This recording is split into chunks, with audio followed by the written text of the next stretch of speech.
I will be presenting my experiment for Science Week. So, you need three things. First one is a marker, a dry erase marker. Second is a plate or a bowl. You can use any one of them. And you have to use a cup of water. So, first, draw a stick man. You can draw anything, like a car, you can draw anything.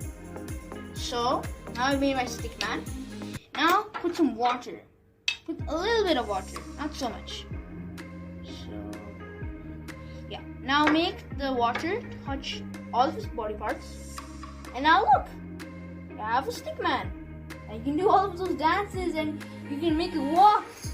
You can even drag with your hand. But just don't push so hard. Yeah.